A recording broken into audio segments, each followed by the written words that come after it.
Muy bien, pues vamos a continuar con nuestra escuela dominical. Recordamos que habíamos estado, de cierta forma lo digo así, habíamos estado viendo los métodos incorrectos de interpretación, de interpretar la Biblia.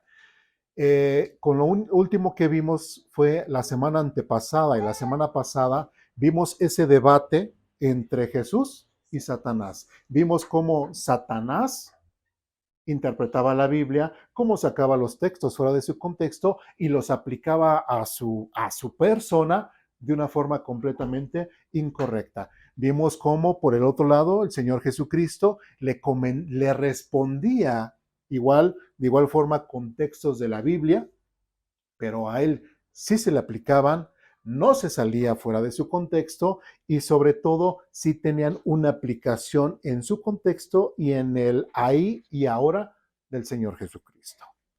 ¿Sí? Entonces, tuvimos esa gran enseñanza de estos dos grandes maestros, el gran maestro Satanás, que enseña la mentira, enseña la confusión, desvirtúa completamente la Biblia, y tuvimos al gran maestro, el Señor Jesucristo, que en realidad a él no le podemos reprochar, no le podemos decir absolutamente, estás interpretando mal la Biblia. No, porque él mismo es Dios, él mismo su mismo ser está plasmado en la Biblia, está anunciado de él desde antes de que él llegara. Entonces, el Señor Jesucristo es el perfecto ejemplo de cómo deberíamos de interpretar el texto bíblico. Muy bien, pero no solamente nos vamos a quedar ahí. Ahora en nuestras hojitas o en las hojitas que les hemos compartido en esta mañana, ahora sí dice, ¿cómo debo leer e interpretar la Biblia? ¿Sí? Ahí puse dice método, dice ahí como título, dice método de interpretación histórico, cultural, literal, contextual. No sé si realmente exista ese método dentro del ámbito teológico, pero sí traté del contexto, del concepto, ver precisamente todas las principales cosas que debemos de observar cuando nosotros interpretamos la Biblia. Aunque el día de hoy no nos vamos a meter en sí de lleno, he querido ver cómo algunos escritores bíblicos han interpretado la misma Biblia. ¿Sí me explico? Así ya vimos a Satanás cómo interpretaba la Biblia, ya hemos visto al Señor Jesucristo cómo interpretaba la Biblia, pero ahora es importante cómo los demás han interpretado la Biblia, porque también nos va a servir a nosotros como ejemplo para saber nosotros cómo interpretar la Biblia. ¿Sí vamos bien? ¿Sí? Y nuevamente recordamos, estamos en la escuela dominical, estamos en un momento, igual en la predicación lo he dicho, si hay dudas, preguntas, comentarios, reclamaciones, podemos participar, no hay ningún problema. Para eso venimos, para aprender, para preguntar, para que no nos quedemos con algunas falsas ideas que pudiéramos venir cargando desde otros lados, o simplemente dudas que en nuestra lectura diaria podamos nosotros estar saliendo. Bueno, entonces vamos a ver lo que es el método de interpretación histórico, cultural, literal, contextual. Ahora, ¿por qué le puse así? Porque dice es método de interpretación histórico. ¿Por qué le puse histórico? Porque nosotros tenemos que entender el texto que nosotros estamos hablando, su momento histórico en el cual está siendo hablado o está siendo citado. ¿Sí me explico? Por ejemplo, eh, Abraham. ¿Abraham era judío o era gentil? Gentil. Mas, sin en cambio, Abraham es el padre de donde vienen los judíos, y a él y a los judíos se les dio la ley. ¿Sí? Ahora, si le preguntáramos a Abraham, Abraham, ¿cumples la ley? ¿Qué nos va a contestar Abraham? ¿Cuál ley? No existe la ley todavía. O sea, si cumples que no matarás, no robarás, no adorarás a otros dioses ajenos. O sea, si se dan cuenta, por eso tenemos que situarlo en el momento histórico en donde hay cada texto. Por ejemplo, otro ejemplo, Job. Job se considera prácticamente casi contemporáneo precisamente a Abraham, ¿sí? Y si nosotros observamos en el libro de Job, ¿sí? No menciona absolutamente nada de la ley, no menciona inclusive nada de Israel, ¿sí? Entonces, ¿cómo vamos a interpretar a Job metiéndolo a la fuerza a la ley, metiéndolo a la fuerza en el ámbito cultural de Israel? Pues no. Entonces, si no observamos ese tipo de detalles, nosotros podemos caer en malas interpretaciones de la Biblia. ¿Sí me expliqué? ¿Dudas, preguntas hasta aquí? ¿No? Bueno. Después dice método de interpretación histórico, después dice cultural. ¿A qué se refiere? A que precisamente tenemos que checar lo que es la cultura. En este caso, recordemos que el libro de la Biblia fue escrito ¿por quién? Por judíos, en su mayoría. Por ahí, yo decía, hay un negrito en el arroz, en el caso de Lucas, que él fue el único gentil. ¿Sí? Entonces, vemos todos los demás que son judíos, entonces tienen una cultura judaica, ¿sí? Y de hecho, hasta podemos hablar de Abraham, que él no tiene una cultura judaica, ¿sí? ¿De dónde salió Abraham? De Ur de los Caldeos, de una ciudad completamente idólatra, de una ciudad completamente politeísta, ¿sí?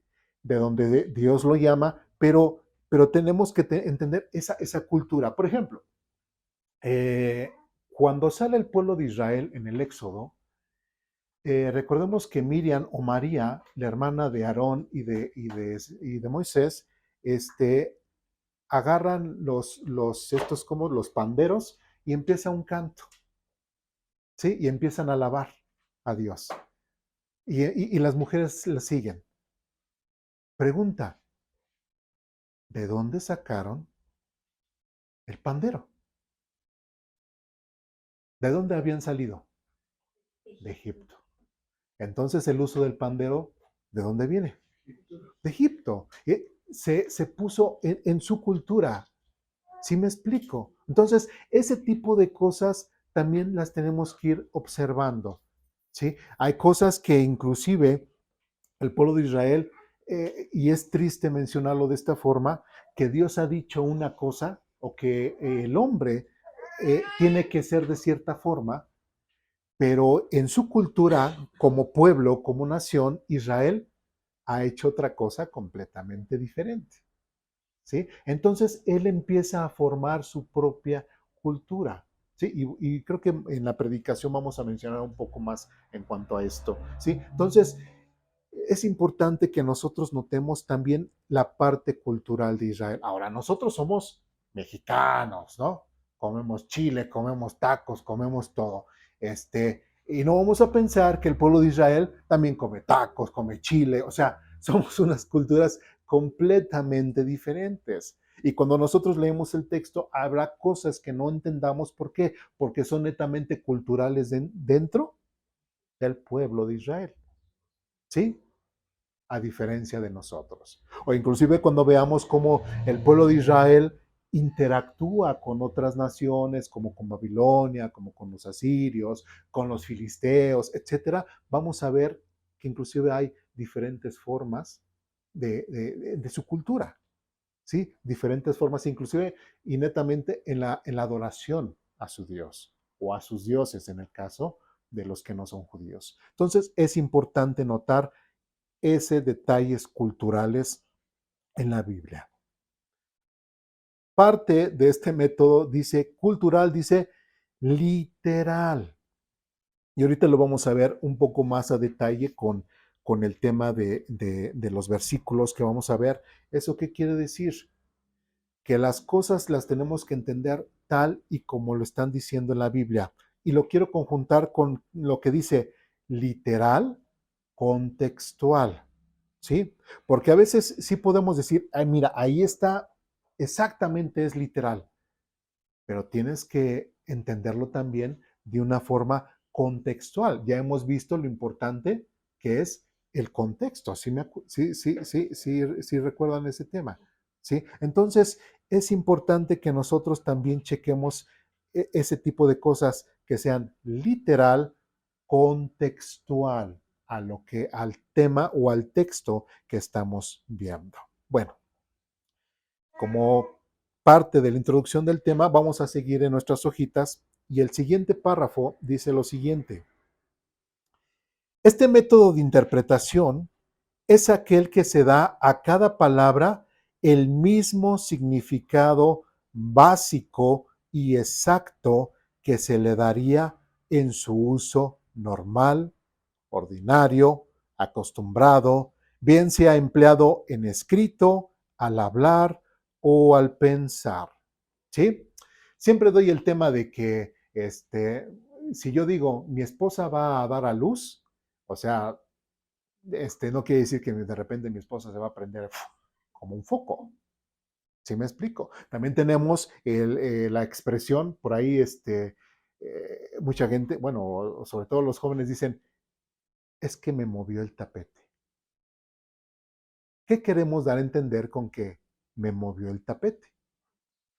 Pues tal vez pasó una muchacha o pasó un muchacho, en el caso de las muchachas, y, ay, o sea, lo vi, ¿cómo dicen una palabra ahorita muy, ¿qué es? Mi crunch o algo así, ¿no? Dicen, o sea, que es mi crunch y no sé qué, o sea, me movió el tapete. Si esa expresión, nosotros como mexicanos, entendemos lo que se refiere a esa expresión de y me movió el tapete, ¿sí? Pero a lo mejor si un judío, si fuera al revés, si los judíos tendrían que entender la cultura mexicana y a la hora que leen, le movió el tapete, estaría complicado, ¿no?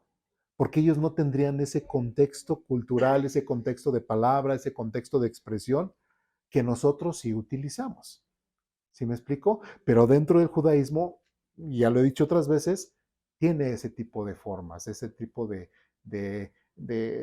palabras o formas de dicción en las cuales el pueblo de Israel habla. Muy bien. Vamos a seguir más adelante.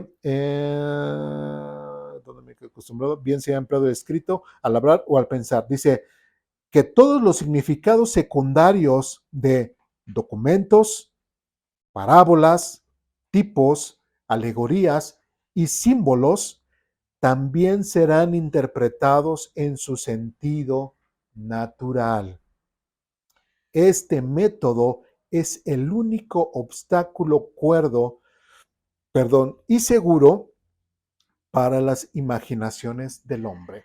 Si recordarán, cuando vimos los métodos erróneos de cómo interpretar la Biblia, en particular en el método alegórico, si nosotros queremos, le podemos dar rienda suelta a nuestra imaginación y decir que la Biblia dice cosas que realmente la Biblia no dice. ¿Sí me explico?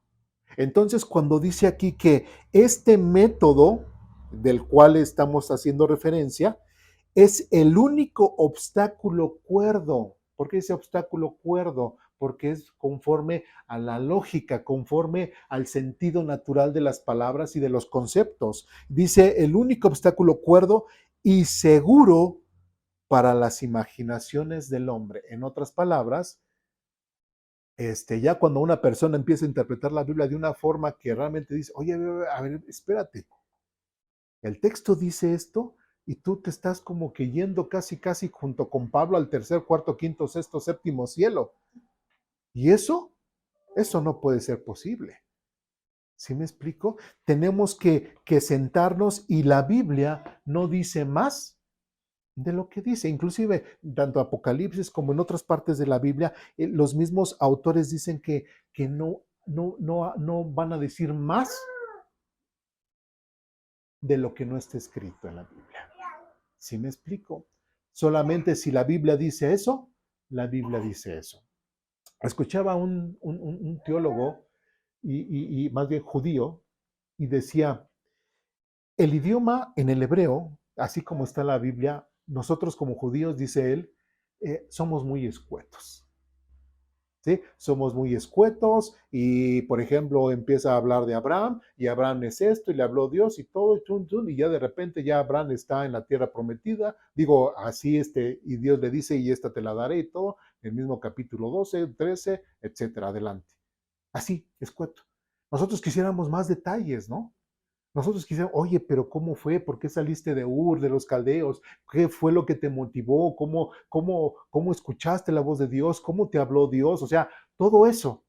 Pero el pueblo judío o parte de su cultura, debemos de entender que ellos son muy escuetos y ellos a lo que van.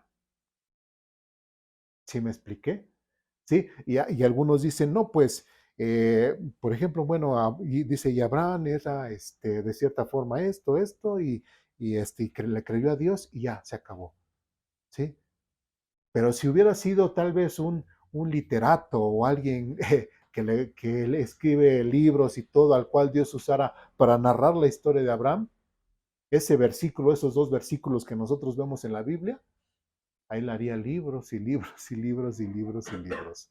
¿Sí? Porque en el occidente, así nosotros, sí nos gusta más como que el detalle, que el por qué esto y el por qué el otro y por qué, sí me explico, pero para el pueblo judío es para muchos, hay muchas cosas hasta irrelevantes, ¿sí? Por eso encontramos la Biblia así, escueta en muchos asuntos. No especifica ciertas cosas porque es parte de la cultura literaria del pueblo judío, su forma de pensar. Vemos inclusive hasta en el Nuevo Testamento, vemos un Marcos que va hablando de Jesús y un milagro acá, y en el siguiente capítulo otro milagro, el siguiente capítulo se echa 2 o 3 milagros, y el siguiente, así, acaba. Es forma de pensar. ¿Sí me explico? ¿Y cómo vemos en el caso de Lucas? Por ejemplo, el Evangelio de Lucas es más, se fue mucho más atrás del nacimiento de Jesús, fue desde el anunciamiento de Juan el Bautista a su padre, etcétera, la visita de María con su prima, bla, bla, bla, bla, bla, bla, muy detallista. Pero Lucas, ¿qué era? Gentil. Inclusive tenía un nivel académico alto porque era médico. Entonces, tenía otra forma de pensar, tenía otra forma de cómo expresar las cosas, tenía método de investigación. O sea, la obra de Lucas es extraordinaria, ¿sí? Si Lucas no hubiese sido añadido al texto bíblico, Lucas sería una fuente extrabíblica precisamente de la existencia histórica de nuestro Señor Jesucristo. ¿Sí? Hizo un trabajo impresionante lo que hizo Lucas, tanto con el libro de Evangelio de Lucas como con Hechos.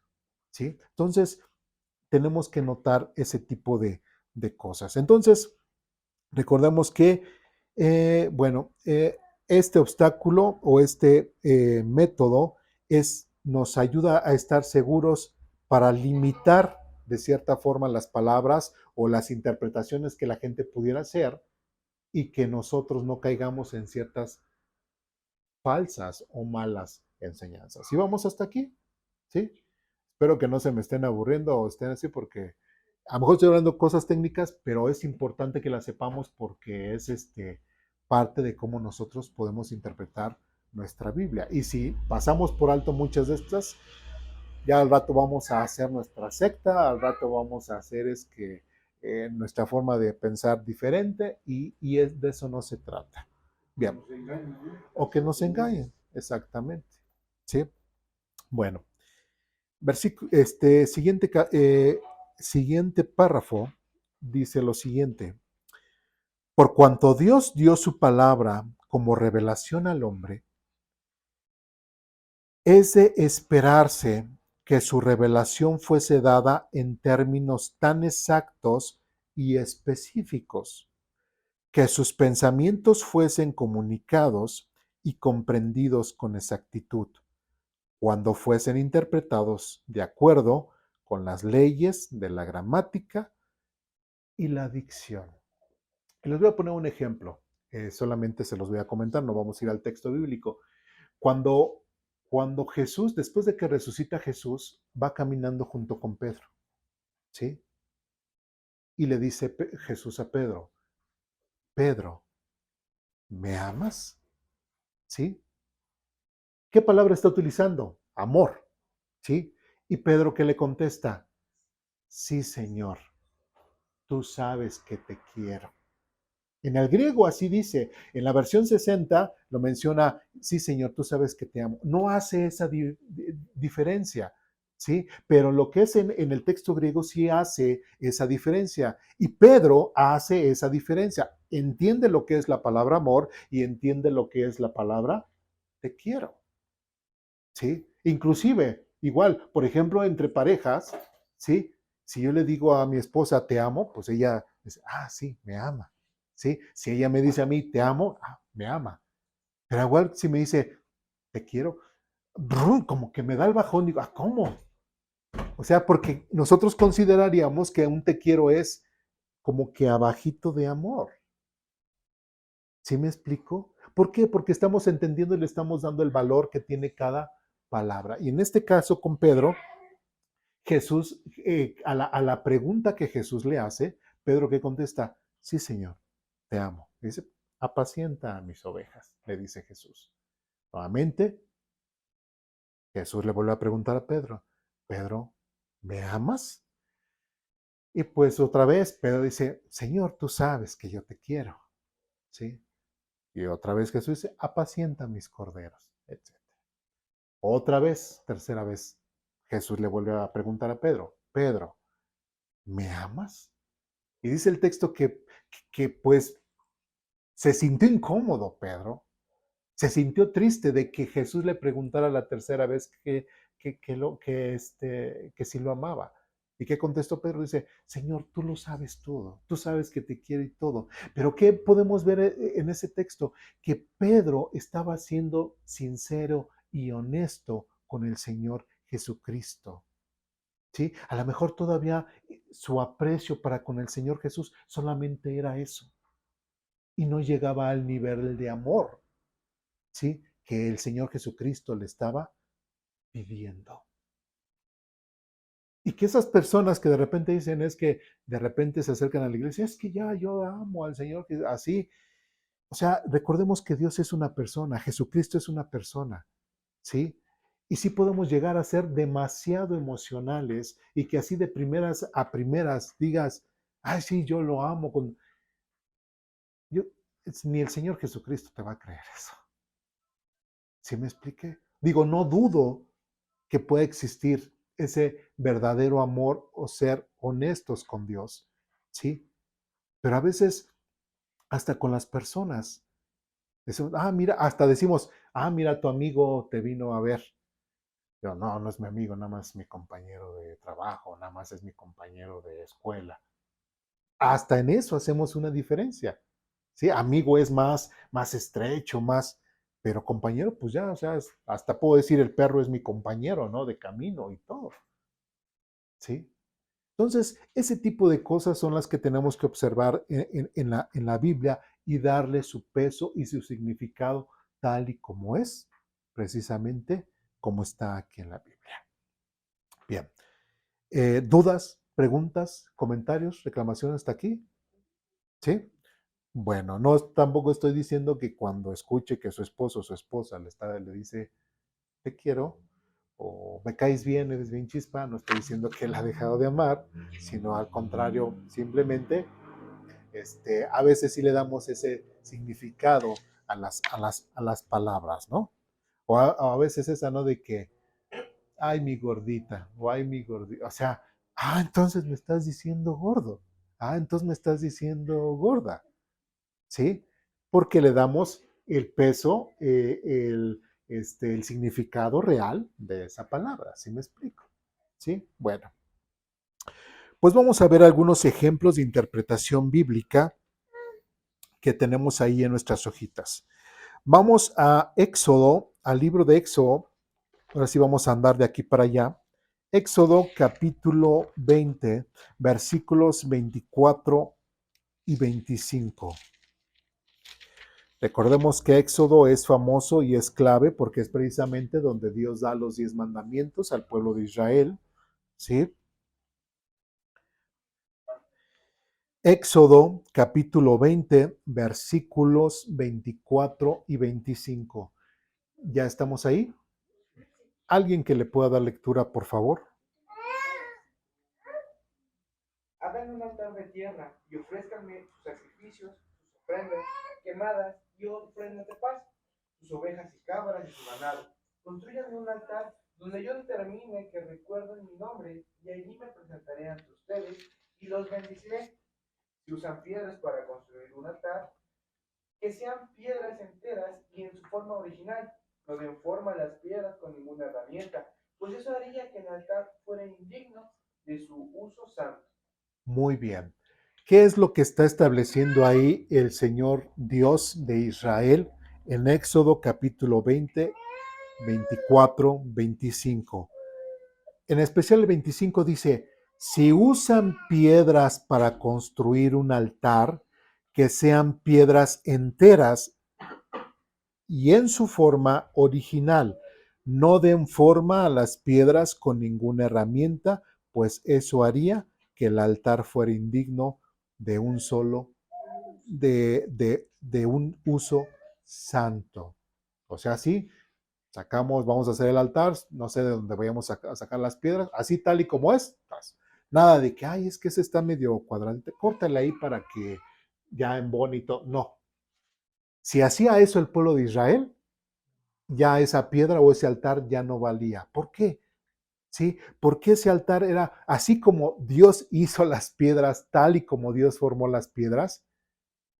¿Quién era el hacedor de las piedras? Dios. Y si el hombre empezaba a moldear esas piedras, ¿qué era lo que iba a hacer?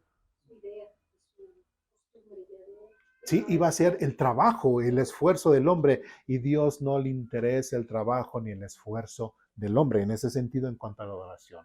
Es por eso que es bien claro y tenemos que entenderlo, que para Dios, y ya lo hemos visto anteriormente, es quien pone las reglas es Dios, no el hombre.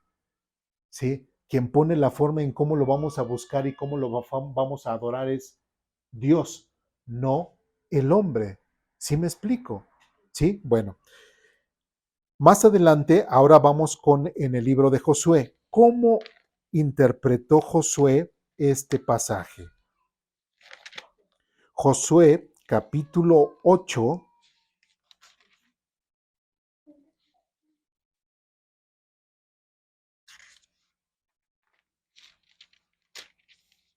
Josué capítulo 8, versículos 30, 31. Ya estamos ahí. Quien lo tenga, si le puede dar lectura, por favor. Adelante. Luego Josué construyó un altar al Señor, Dios de Israel, en el monte Ebal. Siguió los mandatos de Moisés, siervo del Señor. Había escrito en el libro de instrucciones: hagan un altar con piedras sin labrar y que no hayan sido trabajadas con herramientas de hierro. Entonces presentaron sobre el altar ofrendas quemadas y ofrendas de paz al Señor. Muy bien. El Señor en Éxodo capítulo 20 les da los 10 mandamientos, da estas instrucciones en cuanto al altar.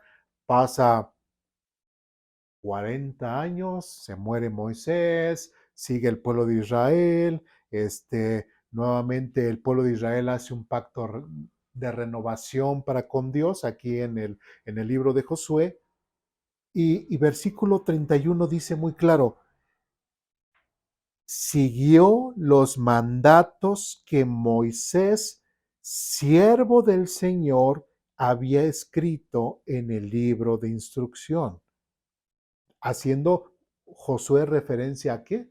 Al libro de Éxodo. Dice, háganme un altar con piedras sin labrar, etcétera, etcétera, etcétera. Tal como Josué lo leyó precisamente en Éxodo, ¿cómo lo estaba llevando la obra? Igual. No labró ninguna piedra, así como las encontraban, así ponían y ahí formaban el altar. ¿Sí? Le ponían cemento, le ponían cal, le ponían Cruz Azul o no sé, lo que sea.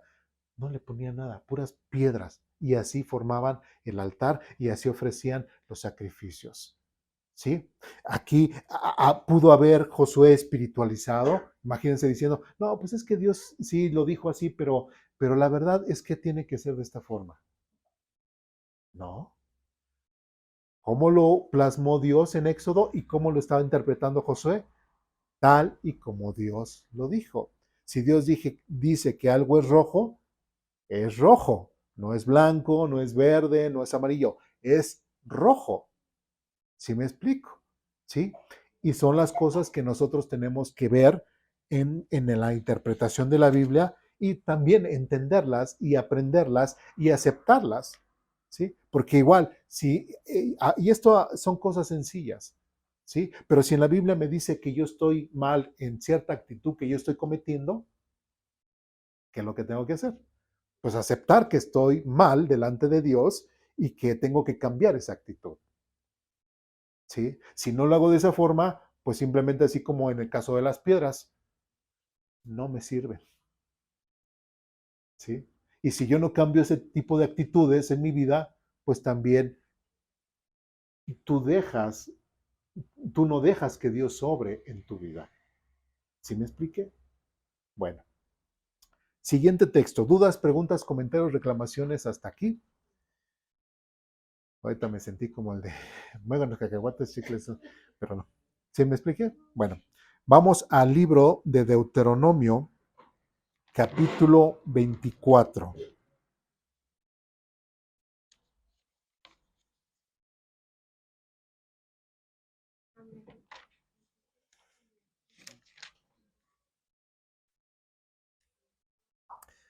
Deuteronomio,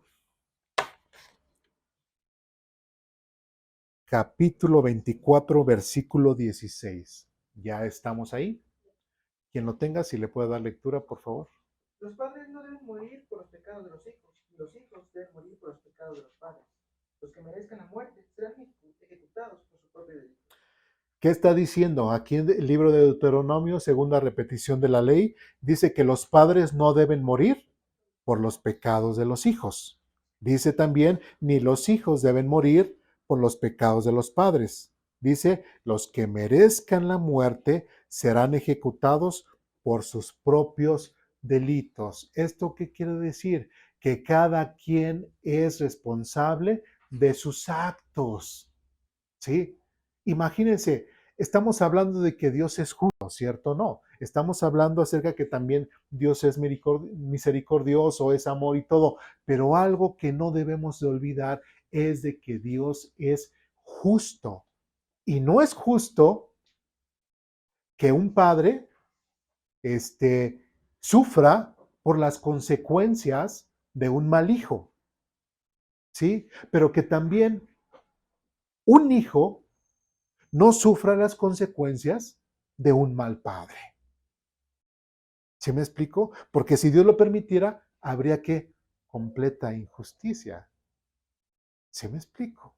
Y Dios no es injusto. Bueno, eso es lo que ahorita hemos comentado nosotros. Pero ahora, ¿cómo están interpretando este texto cuando lo están citando? Vamos a Segundo de Reyes, capítulo 14.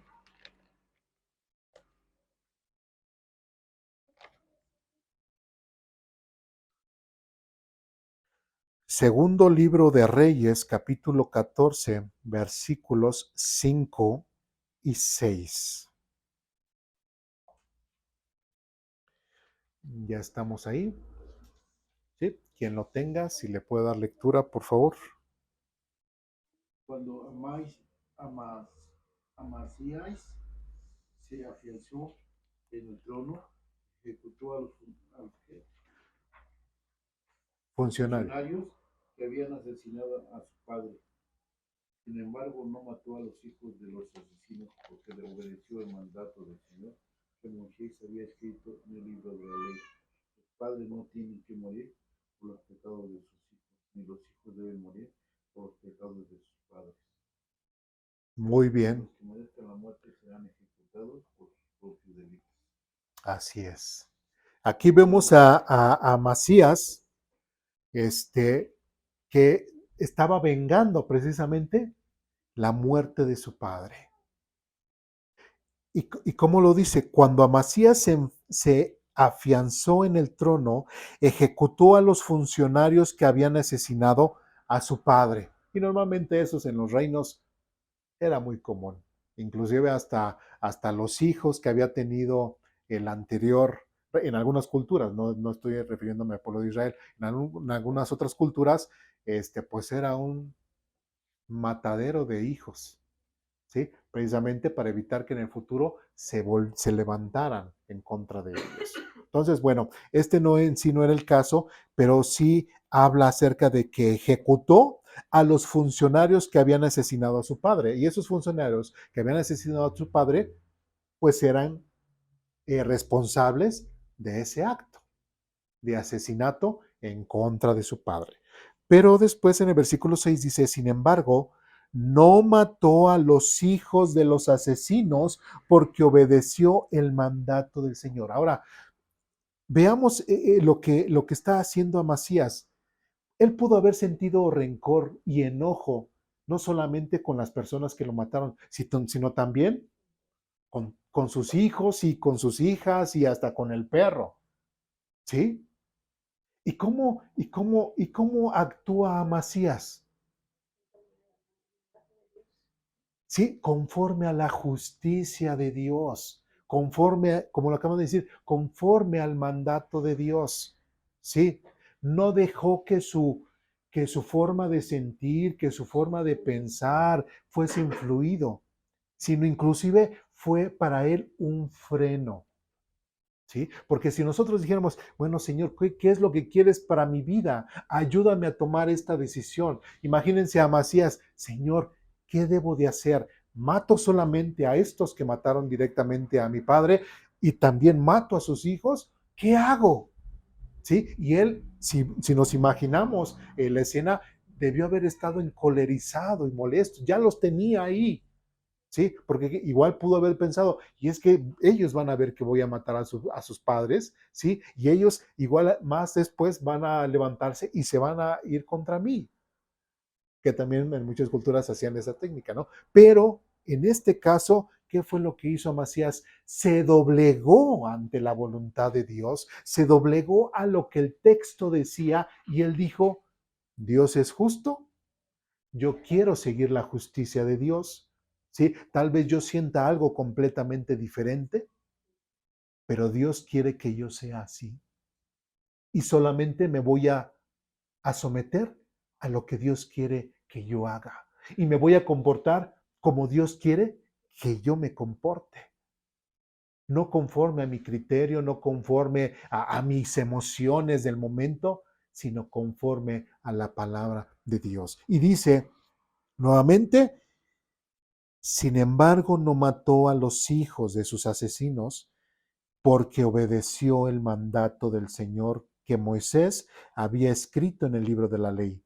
Los padres no tienen que morir por los pecados de sus hijos, ni los hijos deben de morir por los pecados de sus padres. Los que merezcan la muerte serán ejecutados por sus propios delitos. ¿Le expliqué? ¿Sí? Entonces, es importante que notemos eso, como una persona puede ser transformada en su forma de ser, en su forma de sentir, en su forma de pensar, si se somete a qué? A la palabra de Dios. ¿Sí? Porque cuando una persona se somete a la forma de pensar de Dios, a su justicia, a la forma de sentir, a la moral de Dios, una persona cambia. ¿Sí? Deja de ser esa persona y así como Pablo decía, porque para mí el vivir es Cristo, ¿sí? Y el morir es ganancia. Pero yo ya estoy viviendo a Cristo en mí. ¿Por qué? Porque toda mi forma de pensar, toda mi forma de sentir, le estoy llevando a la obediencia. ¿A quién? hacia Cristo, hacia Dios. Y si yo no hago eso, si yo no me someto a la voluntad de Dios, si yo no me someto a lo que Dios ha plasmado en su Biblia como yo debería de ser, simplemente voy a hacer y deshacer de mi vida como yo pienso, yo siento, yo considero, y voy a ir de mal en peor, de mal en peor, de mal en peor y de mal en peor. Hasta que yo no tome la decisión de querer acercarme a Dios, no va a cambiar mi vida. ¿Me explico? Y eso lo podemos ver aquí un ejemplo en el caso de Amasías. ¿Dudas, preguntas, comentarios, reclamaciones? ¿No? Bien. Entonces, ¿cómo interpretó Amasías la Biblia? Tal y como es. ¿Sí? La sacó fuera de su contexto, hizo cosas raras, mencionó algo de que, ay, bueno, eso lo dijo Dios, pero miren, nosotros lo vamos a hacer de esta forma. No. Tal y como Dios lo plasmó, así de esa forma, Amasías lo citó. Vamos al libro de Jeremías, capítulo 25.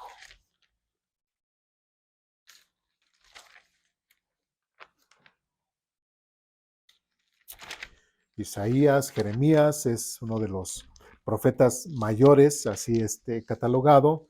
En algunos lo han mencionado como el profeta llorón, malamente, pero bueno.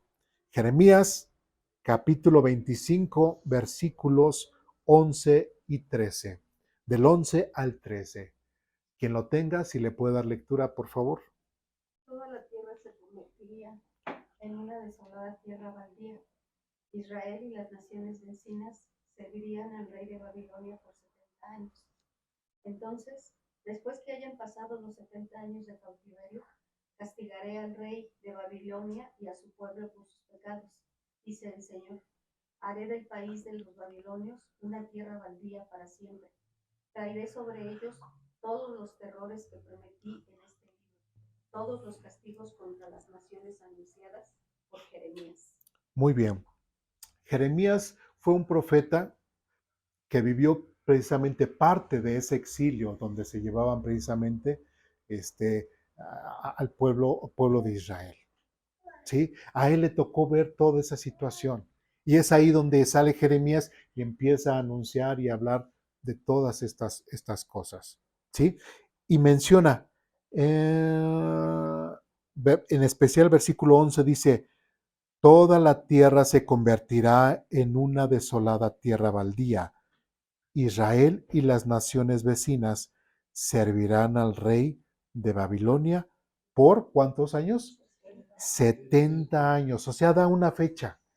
Y días 70 años es 70 años, casi toda una vida. ¿Sí? ¿Cómo?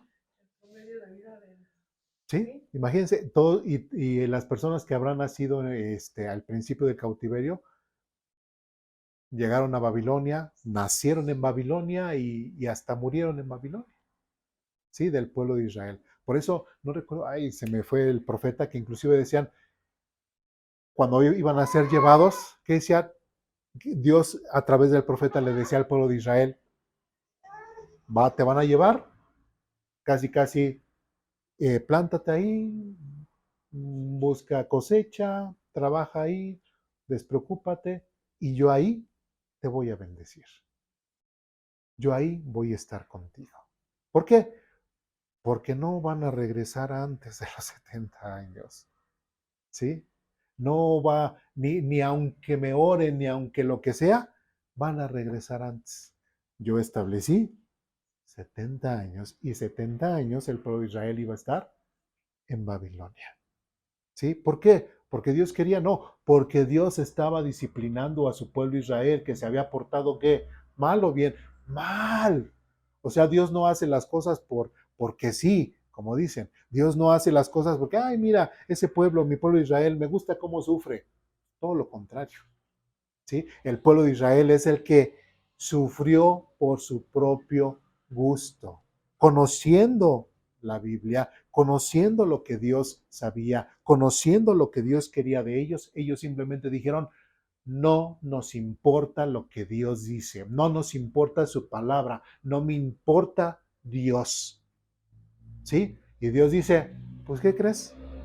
Pues te voy a disciplinar y tú no puedes hacer nada en contra mía, pueblo de Israel, y te voy a llevar con los babilonios. Y ahí, sí, vas a sufrir. Bueno, vamos al libro de Daniel, capítulo 9.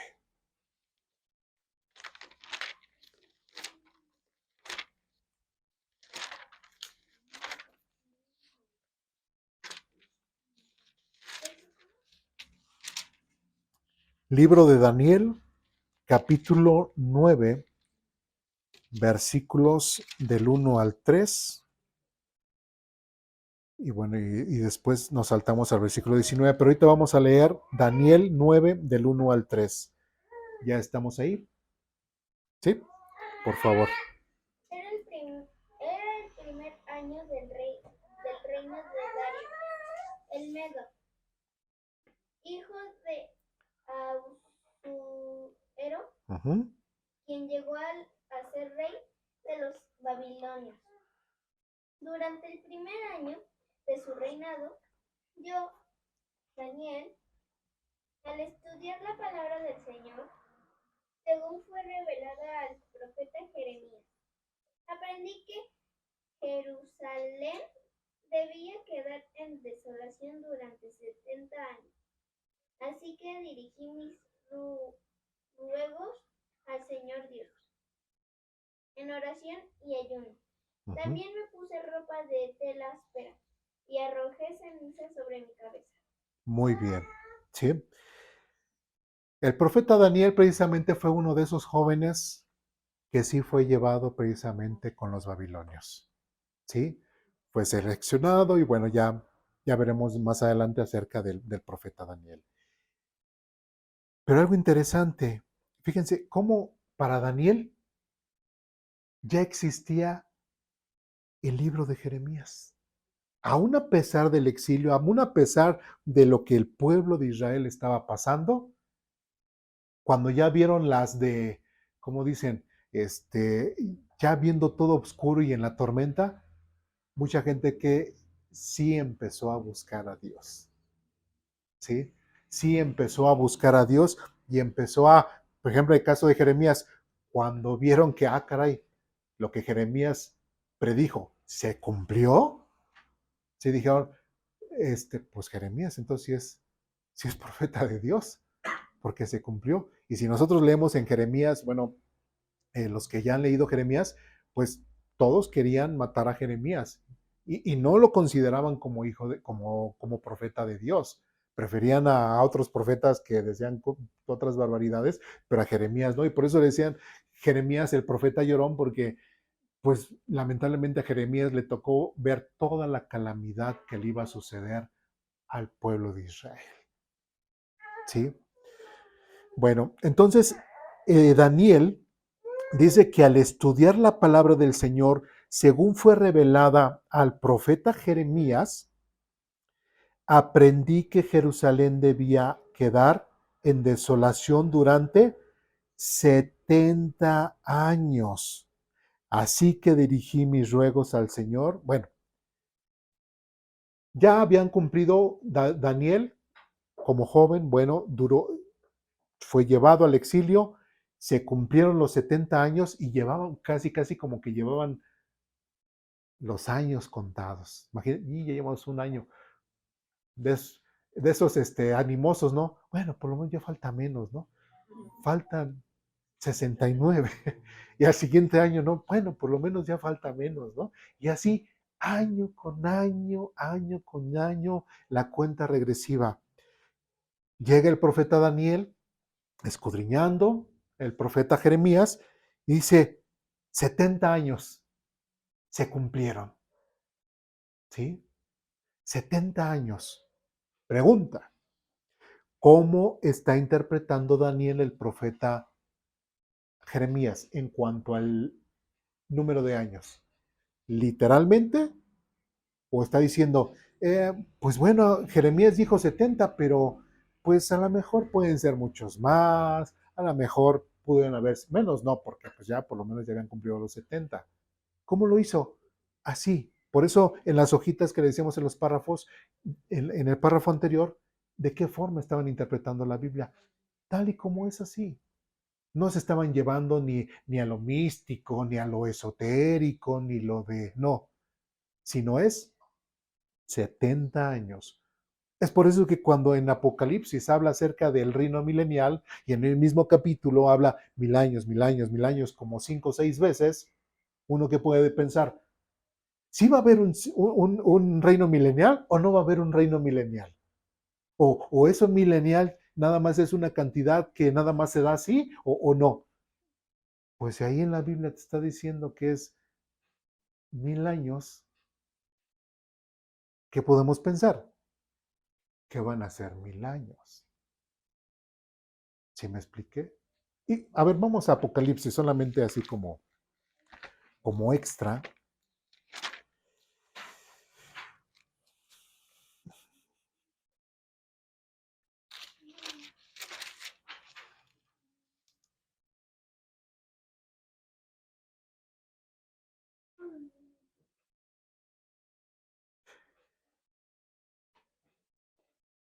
Es Apocalipsis capítulo 20.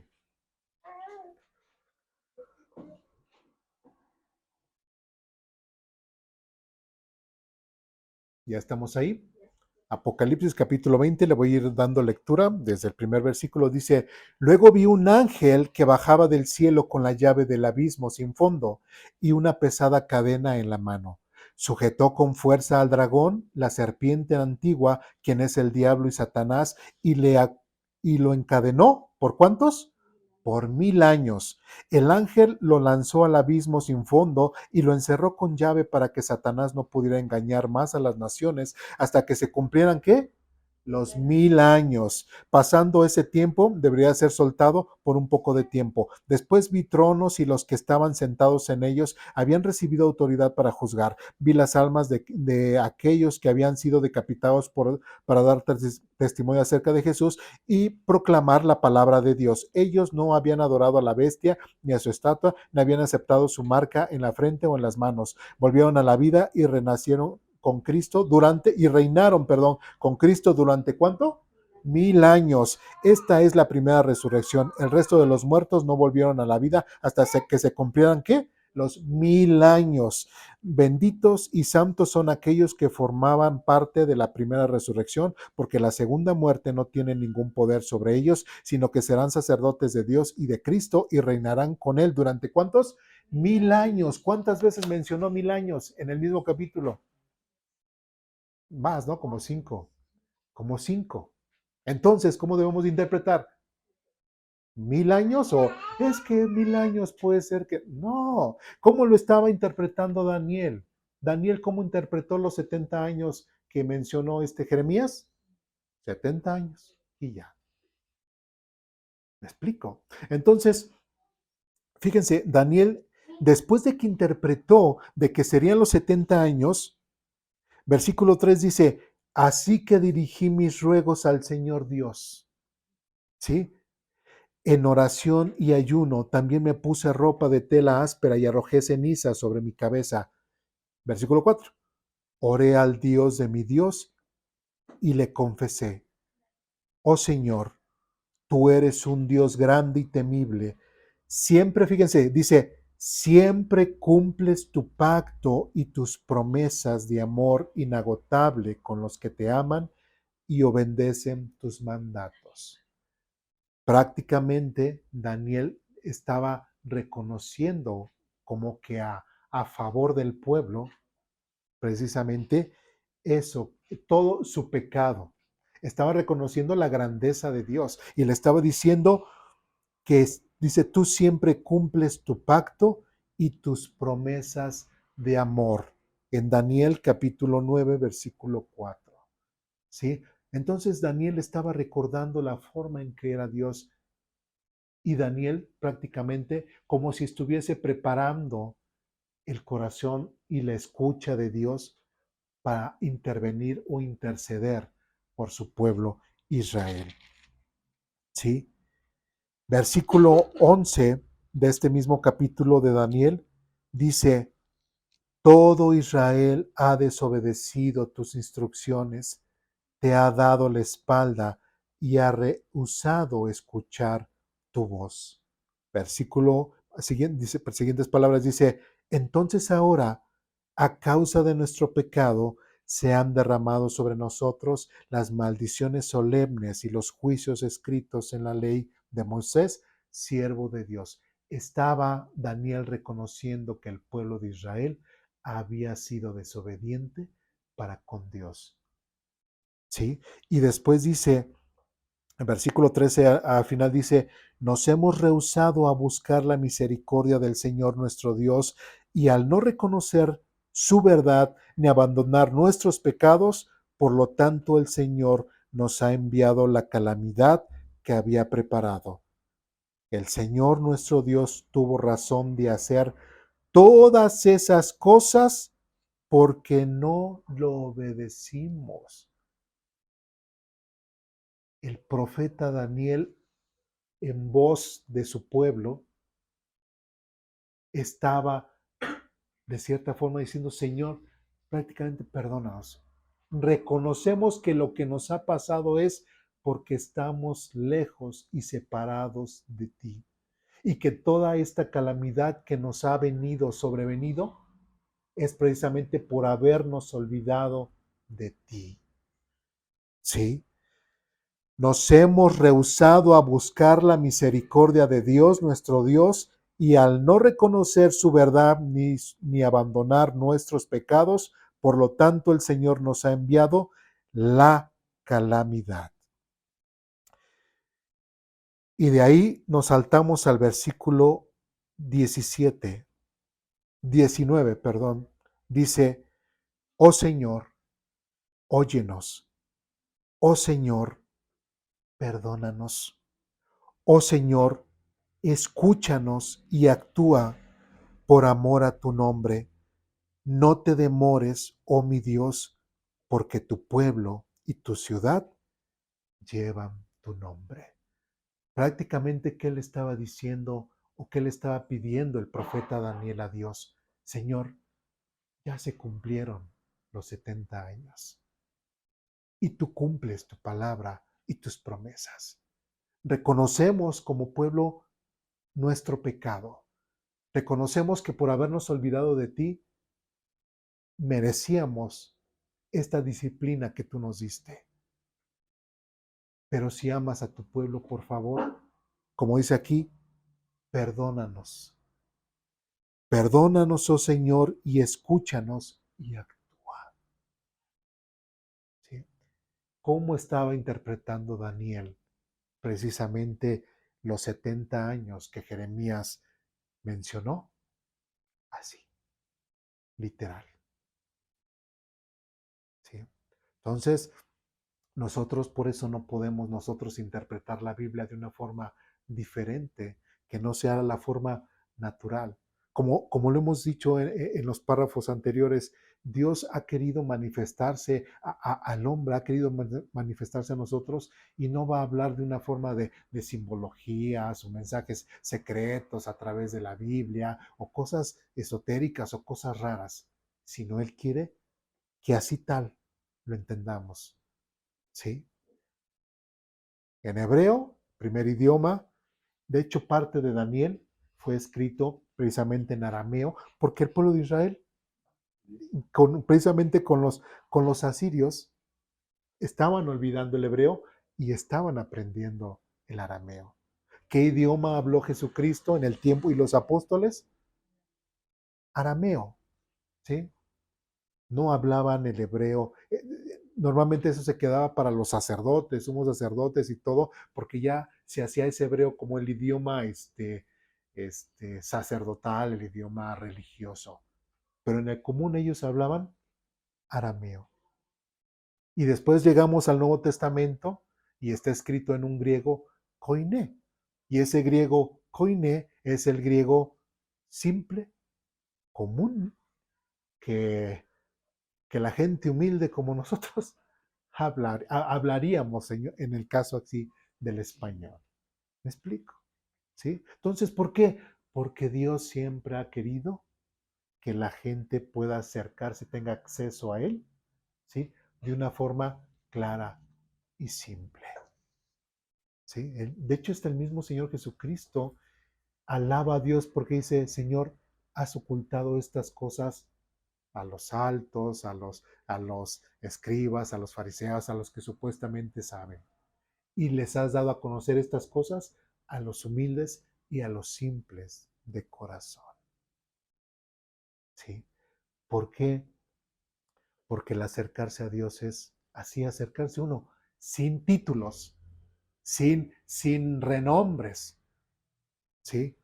No decir, no, es que el pastor Eduardo, el pastor no sé quién, Dios lo va a escuchar mejor que puede escuchar a tal persona. ¿Sí me explico? O hay gente que se ha atrevido a decir, pastor, por favor, usted que está más cerca de Dios, ¿puede llevarme en oración? O sea, no.